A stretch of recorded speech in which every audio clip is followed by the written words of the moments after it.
Depuis la discussion à l'Assemblée nationale, plusieurs centaines de boulangeries ont fermé en France.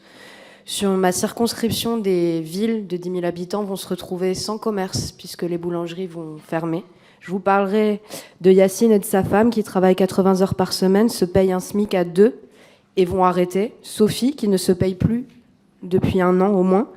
La boulangerie de la gare de Saint-Aubin-les-Elbeuf dans ma circonscription a vu ses factures passer de 5 000 à 20 000 euros. Et ce n'est pas vrai qu'elles peuvent quitter leur contrat et dénoncer les contrats. On leur propose des pénalités absolument exorbitantes.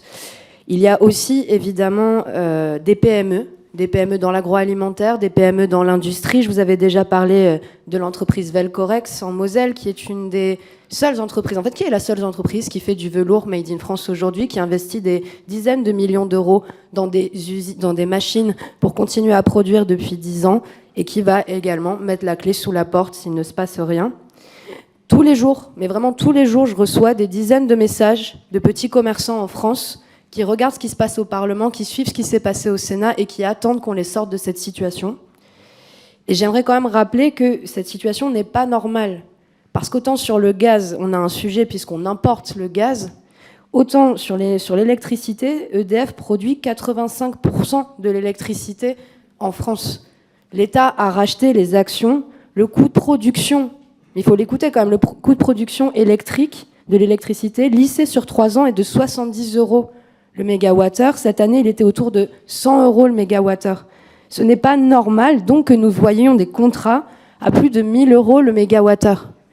Ce n'est pas normal et les marges des fournisseurs dits alternatifs comme Total Energy ou Engie ont explosé et ça non plus ce n'est pas normal. Donc oui, nous revenons avec cette PPL et oui, nous demandons à ce qu'il se passe quelque chose parce que c'est les PME ou les consommateurs qui trinquent à la fin. Merci. Alors, je voudrais quand même revenir sur 3 choses. Quelle va être la conséquence d'exclure les PME des tarifs réglementés ? Déjà, toutes les petites entreprises qui sont au-dessus du seuil de 10 salariés vont licencier. C'est déjà en train d'arriver et ça se généralise. Elles vont aussi arrêter l'emploi saisonnier cet été pour pas passer au-dessus des seuils. Ensuite, donc j'ai déjà parlé de certains secteurs industriels qui vont péricliter dans le textile, les scieries, le verre notamment. Et surtout, la crise de l'inflation alimentaire ne va pas s'arranger. Parce que nous, ça fait des mois, et vous le savez, que des PME de l'agroalimentaire nous disent qu'ils vont devoir faire augmenter le coût des matières premières parce que leur chaîne de froid leur coûte trop cher.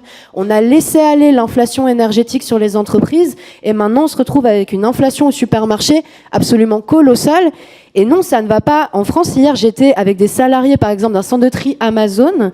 Excusez-moi, mais ils nous disaient qu'ils n'arrivent plus à se payer, à manger. Ils sautent des repas alors qu'ils travaillent. On en est là aujourd'hui. Et le fait de ne pas encadrer les prix de l'électricité pour les entreprises fait partie du problème.